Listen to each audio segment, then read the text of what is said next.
어느 지방의 한 고을. 사람들은 오래전부터 이곳을 도깨비 숲이라 불렀다.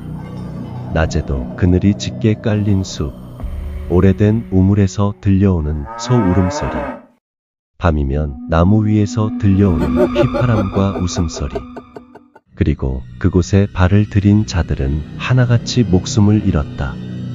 그러나 그 금기를 깨는 사내가 있었으니 그 이름은 안공. 용제 성현의 외삼촌이자 12주연을 다스렸고 성격이 엄격하고 강직하여 한 점의 사욕도 없었기에 백성은 그를 믿고 따랐으며 관리들은 몹시 두려워했다. 더욱이 그에게는 한 가지 특별한 능력이 있었다. 그것은 바로 귀신의 형체를 직접 볼 수 있었다는 것이다. 임천의 그림자. 때는 조선 초. 그가 임천 군수로 부임한 어느 날, 이웃 관리들과 술자리를 즐기던 안공의 귀에 사냥개의 날선 짖음이 들렸다.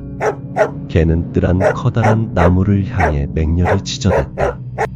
그가 돌아보자 다른 이에겐 보이지 않는 섬뜩한 광경이 눈앞에 펼쳐졌다. 검은 갓을 쓴 거대한 얼굴을 지닌 괴물이 나무에 기대어 서 있었던 것. 안공은 곧바로 눈을 크게 부릅뜨며 노려보았다. 그러자 돌연 연기처럼 호련히 사라져 버렸다. 나무 위에는 수많은 잎사귀가 흔들리고 있었고 설명할 수 없는 서늘한 기운만이 그 자리에 감돌았다. 며칠 뒤 비가 부슬부슬 내리는 흐린 밤, 안공이 변소에 가기 위해 촛불을 든 아이종을 뒤따라갔다.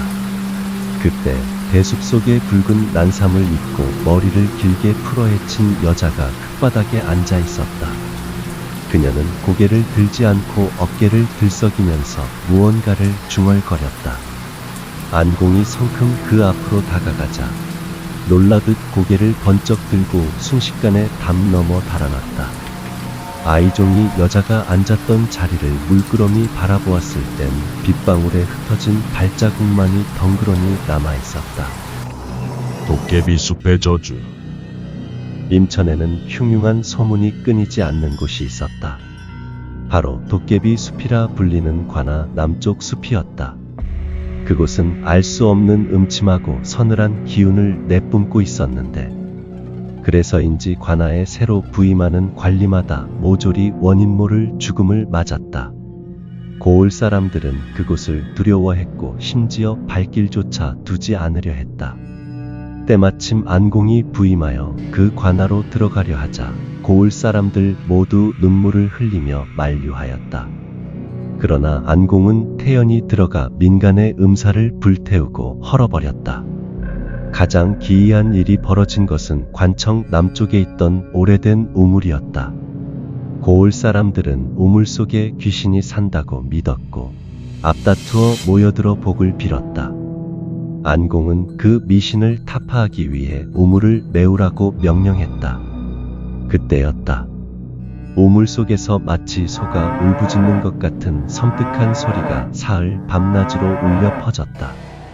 이에 고을 사람들이 공포에 질려 제발 우물만은 메우지 말아 달라며 애걸복걸했지만 안공은 단호했다. 우물이 슬퍼 곡하는 것뿐 괴이한 일은 없다. 그날 이후 우물 소리는 뚝 그쳤고 마을의 모든 요해가 거짓말처럼 사라졌다. 귀신 들린 아이. 안공이 서원 별장에 머물던 어느 날 길가에는 수백 년 된 고목이 하늘을 찌르듯 솟아 있었다.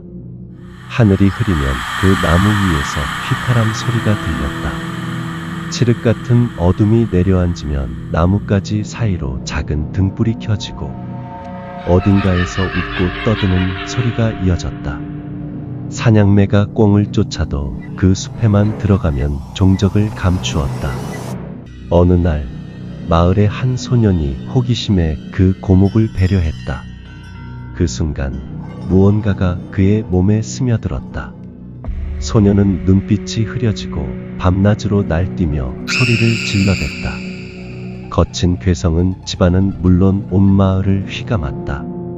마을 사람들은 소년을 감당하지 못했지만 이상하게도 소년은 안공의 이름만 들으면 온몸을 가시나무 떨듯 두려워하며 구석으로 도망갔다.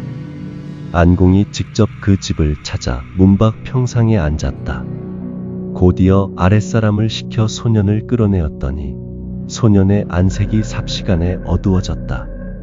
소년은 곧바로 두 손을 모아 살려달라고 싹싹 빌었다.